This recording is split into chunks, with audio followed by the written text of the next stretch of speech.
nous allons résumer tout ce que nous venons de suivre en 5 points. 1. Les postérités de Sem, Cham et Japheth, qui sont aujourd'hui les Asiatiques, les Africains et les Européens, qui peuplent tous les continents de cette terre, sont issus d'un même père et d'une même mère. Nous venons d'un seul couple. L'autre côté du Nil, qui est la postérité de Cham, devenue Afrique, était la plus grande puissance et aussi la plus riche. Nous disons le berceau de l'humanité à cause de son rôle important joué au début de notre ère. C'est à partir de là que tout le monde s'est repeuplé. On l'appelle aussi berceau de la civilisation, puisque c'est là qu'on trouve la base de toute invention. 3. À cause d'abord de sa malédiction, de la part de Noé, qui a engendré l'orgueil de Pharaon avec la pratique d'adoration de beaucoup d'autres dieux en Égypte, tout comme Dieu avait décidé du déluge pour détruire l'ancien monde, il a décidé de la destruction de l'Égypte et voilà, nous nous retrouvons aujourd'hui faibles et pauvres, mais assis sur de grandes richesses. 4. C'est donc pendant la guerre de destruction de l'Égypte, à cette époque, que nos parents ont vidé l'Égypte, en emportant leurs idoles anéanties pour créer les faibles États d'Afrique noire. Ézéchiel 29, verset 12.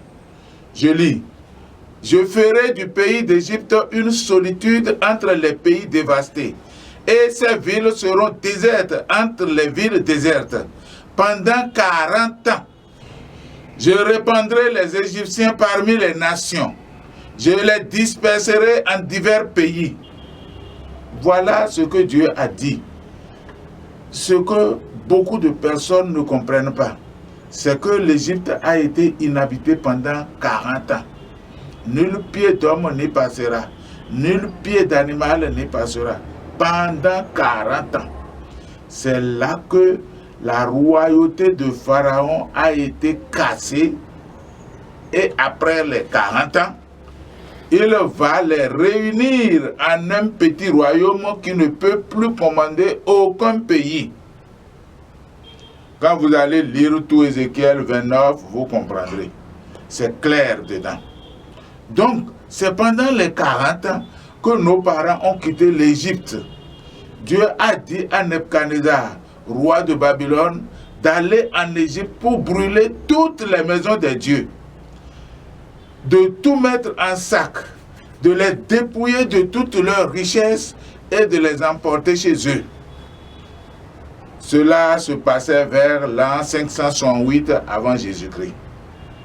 L'Égypte était la plus grande puissance comme l'Amérique aujourd'hui. Supposons que Dieu dise à l'Afrique d'aller détruire l'Amérique. Cela peut paraître la parole d'un ivre, alors que c'est une vérité. Et nous pouvons le faire, pourvu que cela soit la décision de Dieu le Créateur. Et que nous nous levons selon ses préceptes. Nous avons vu cela ici maintenant. Cherchez à comprendre Pharaon, sa royauté, sa grandeur, et vous comprendrez pourquoi il se fait Dieu. Mais il n'est pas Dieu. Dieu l'a détruit pour que tout le monde entier sache que c'est le Dieu d'Israël qui est le créateur du ciel et de la terre. L'Égypte a été inhabitée pendant 40 ans et tous ont fui la ville et les Arabes qui sont venus la prendre n'ont même pas trouvé les autochtones pour leur raconter ce qui s'est passé dans la ville. Ils se sont installés et se prennent pour des Égyptiens. On nous enseigne à l'école que l'Afrique n'a pas d'histoire. Or, l'écriture a été inventée en Égypte. Comme l'histoire nous a rattrapés maintenant, on a compris que les anciens habitants de l'Égypte étaient des Noirs. C'est eux qui se sont dispersés pour former l'Afrique noire d'aujourd'hui. Cela a été prédit dans la Bible 700 ans avant Jésus-Christ. C'est pourquoi nous naissons actuellement dans les coutumes fétichistes qui étaient inventées comme la religion de nos anciens parents égyptiens. Après, le Créateur s'est révélé à Abraham qui s'est soumis pour être béni, et ensuite à Pharaon qui a refusé pour être détruit. L'histoire de l'Égypte de Pharaon, en réalité, c'est l'histoire de toute l'Afrique noire aujourd'hui. Ainsi, l'Égypte d'aujourd'hui, peuplée des Arabes, n'a rien à voir avec cette histoire de royauté de Pharaon. Ézéchiel 30, verset 13. Ainsi parle le Seigneur l'Éternel. J'anéantirai les idoles et j'ôterai de Noph les 20 simulacres. Et j'ôterai de Noph les 20 simulacres. Il n'y aura plus de prince du pays d'Égypte. Et je répandrai la terreur dans le pays d'Égypte. Voilà ce que Dieu a dit. Et pour cela, les rois sont mis de côté et le blanc est arrivé avec son administration vorace. Ce qui a fait qu'aujourd'hui, c'est l'administration du blanc qui commande. Et tant que cette administration sera en place, il n'y aura jamais d'indépendance africaine. Et notre indépendance, c'est d'abord une indépendance spirituelle qui va dévancer en organisant l'affranchissement. Ésaïe 19, verset 4. Et je livrerai l'Égypte entre les mains d'un maître sévère. Un roi cruel dominera sur eux, dit le Seigneur l'Éternel. L'Éternel des armées.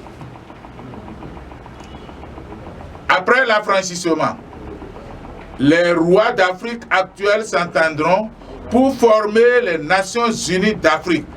Ce n'est qu'à partir de ce moment-là que toute la débandade de dérapage que nous constatons en Afrique prendra fin. Autrement dit, les pays d'Afrique qui ne se soumettront pas à la volonté du Seigneur savent déjà ce qui doit leur arriver. Après l'affranchissement, les rois d'Afrique actuels s'entendront pour former les Nations Unies d'Afrique. Ce n'est qu'à partir de ce moment-là que toute la débandade de dérapage que nous constatons en Afrique prendra fin. Autrement dit, les pays d'Afrique qui ne se soumettront pas à la volonté du Seigneur savent déjà ce qui doit leur arriver. Nous prions pour que tout le monde puisse comprendre ce que Dieu a dit concernant ce qui s'est passé.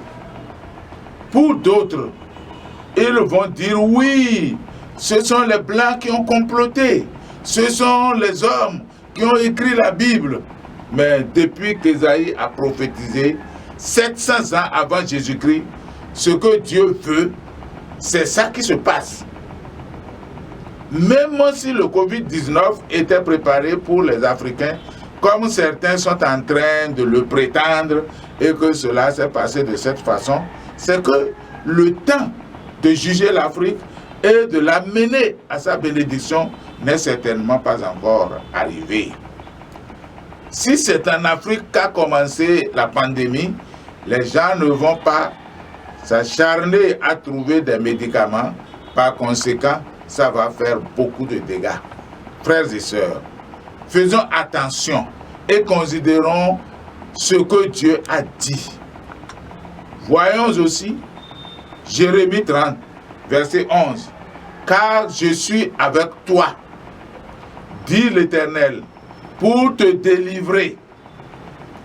J'anéantirai toutes les nations parmi lesquelles j'étais dispersé.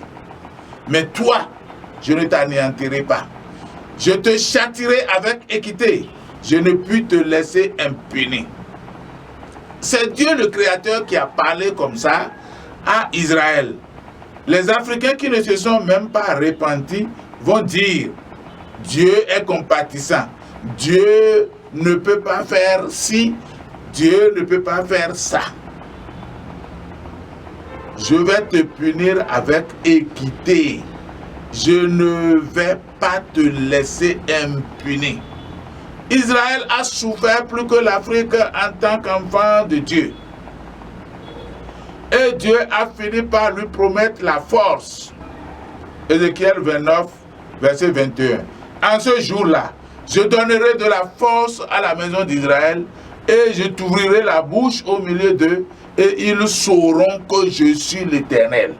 Le jour où l'Égypte sera complètement détruite, il va donner de la force à la maison d'Israël et l'Égypte ne pourra plus jamais l'inquiéter. Depuis 700 ans avant Jésus-Christ que cela était écrit dans la Bible. Et Israël a la force aujourd'hui. Tout ce qu'Ésaïe a prophétisé est en train de s'accomplir. Voyons aussi qu'Ésaïe a prophétisé que Dieu va faire rentrer tous les Israéliens dispersés dans le monde entier chez eux. C'est là seulement qu'ils pourront être en paix. Alors, jusqu'aujourd'hui, cela continue de s'accomplir. Mais ceux qui sont en Éthiopie ont commencé par rentrer en Israël. C'est la pandémie là, encore, qui les a arrêtés. Même là où nous sommes en train de parler maintenant, les prophéties continuent de s'accomplir. Étant donné que nous, Africains, sommes dans l'esprit de vertige, nous racontons des coups, nous racontons des histoires. Il est écrit ici, noir sur blanc. L'Éternel a parlé, on ne peut pas le changer. Merci frères et sœurs, faites attention et examinons-nous correctement. Ne vous fâchez pas si cela vous blesse.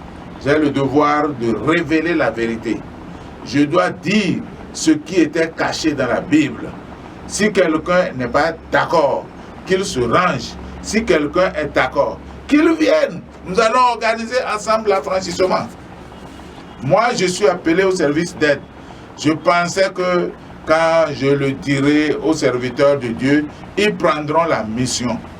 Mais depuis 12 ans, ils ne se lèvent pas. Pourquoi sont-ils dans l'esprit de vertige? Nous sommes habitués à la vision individuelle. C'est ce que nous avons appris pour ne jamais accomplir les desseins de Jésus-Christ. Comme il y a coronavirus qui sévit actuellement, ils seront un peu plus conscients de la parole de Dieu. Parce que nous voyons qu'il n'y a rien à faire que de prier Dieu, de demander la main de Dieu, de demander le secours de Dieu pour finir avec ces fléaux. Mais sachez aussi que Jésus nous a dit qu'il est impossible qu'il n'arrive de scandale. Et malheur à celui par qui le scandale est arrivé. Que vous soyez d'accord ou pas, vous subissez ce que Dieu a dit. Nous sommes arrivés à la conclusion de notre histoire. Cette conclusion renferme les solutions. Ainsi, cherchant la solution au sous-développement de l'Afrique noire, ce n'est pas une approche de solution. Il est nécessaire de comprendre aujourd'hui, à travers l'héritage de Cham, que ce problème est purement spirituel. Et c'est la solution vraiment incontournable. Car ça fait un bon moment qu'on parle de stratégie de développement. Nous recevons toujours des aides étrangères dans le souci de faire développer notre continent. Mais hélas, personne ne peut prouver que nous manquons d'intelligence en tant que Noirs. Ce sont nos grands-parents qui ont créé la base de la civilisation que les autres pays ont développée pour devenir un pays développé. Donc, c'est des choses qui se passaient depuis longtemps et nous avons des exemples dans la Bible. Nous savons les solutions que ces gens ont adoptées dans la Bible. C'est pour cela que Nous allons voir dans 2e Roi, au verset 19. Je lis. Élysée, tu peux voir que notre ville est bien située, mais l'eau est si mauvaise. L'eau chez nous, c'est l'environnement institutionnel instauré par la malédiction depuis la nuit des temps. Elle empêche les plantes de pousser. Les plantes chez nous sont les efforts. Ce sont nos stratégies. Oui, l'Afrique doit s'affranchir. Elle doit aller vers Dieu. Mais comment? Aussi, nous devons d'abord pardonner les pays que nous pensons nous avoir offensés. Les rois africains actuels doivent s'entendre pour aller devant Dieu dans la repentance, confesser le péché de Cham, de Pharaon et les leurs, demander pardon à Dieu, de nous affranchir par le sacrifice suprême de Jésus-Christ de la malédiction qui nous a frappés jusque-là et refaire l'unité fraternelle pour restaurer les États-Unis d'Afrique, pour acquérir véritablement notre indépendance. Maintenant, nous allons identifier et regrouper les vrais adorateurs du Dieu d'Abraham en un fer de lance du processus de l'affranchissement. Cette mission est différente de tout ce qui se faisait et les hommes doivent avoir une foi fondée, véritablement sans hypocrisie. Nous devons faire le rassemblement de toutes les personnes sans distinction de race ni de religion et aussi les organismes qui croient vraiment au Dieu d'Abraham, le Créateur, pour la refondation des Nations Unies d'Afrique. Un peuple dans les ténèbres est un peuple sans vision ni révélation et le déplacement d'un aveugle est limité. Tel a été le parcours de l'Afrique noire jusqu'à nos jours. Tous les Noirs, dans une vraie repentance, se mettront ensemble pour former désormais une seule association d'adoration de Dieu d'Abraham avec un seul statut afin d'éviter les dérapages commis jusque-là. Multiplicité des dénominations, lutte interreligieuse, enseignement de fausses doctrines, etc. Étant donné que nous sommes restés longtemps immobiles, nous devons faire une rééducation motrice par la mise en œuvre d'un programme de refondation de nos institutions en nous basant sur la sensibilisation, la création d'enseignements adéquats, la création d'entreprises d'une nouvelle génération pour servir de modèle avec tous les acteurs impliqués dans le processus d'affranchissement pour un changement institutionnel propre à un véritable et durable développement de l'Afrique.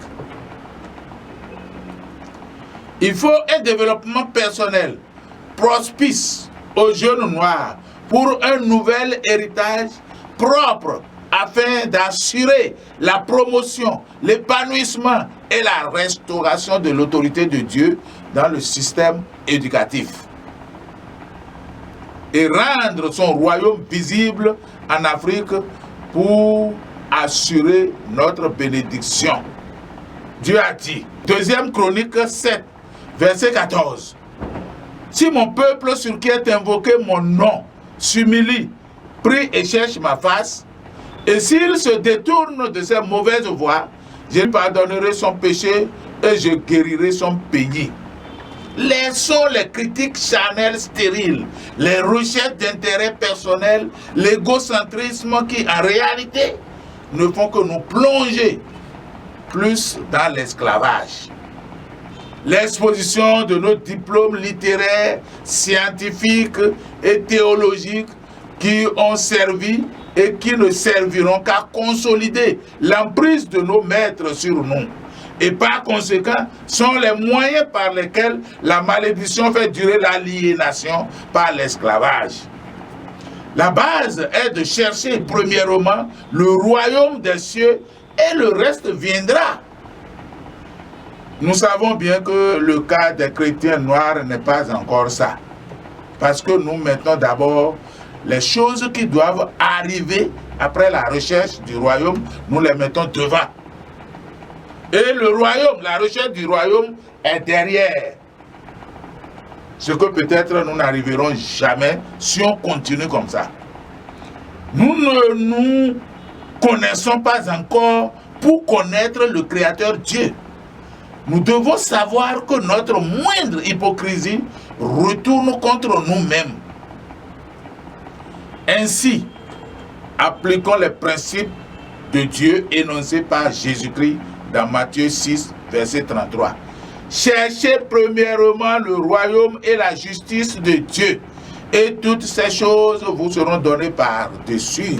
Si nous restons pauvres, ça veut dire que nous ne croyons pas. Ainsi, la pauvreté est un péché et l'Afrique n'est pas créée pauvre. C'est le péché qui a entraîné les Africains à être pauvres. Donc, nous devons reconnaître que c'est le Dieu d'Israël qui est l'Éternel Seigneur du ciel et de la terre. Alors, Matthieu 18 au verset 20 nous dit, car là où 2 ou 3 sont ensemble à mon nom, je suis au milieu d'eux. À 2 ou à 3 là, ça ne veut pas dire papa, maman et enfant. Ce sont des peuples, c'est des gens où vous ne pouvez jamais vous entendre. Mais si à cause de Jésus-Christ, vous vous entendez pour vous mettre ensemble et demander quelque chose, il a dit qu'il sera au milieu de nous. Jésus-Christ nous l'a enseigné. Si nous arrivons à conjurer l'Égyptien contre l'Égyptien, l'on se battra frère contre frère et qu'on se mette ensemble, Jésus promet qu'il sera au milieu de nous et qu'il exaucera notre prière.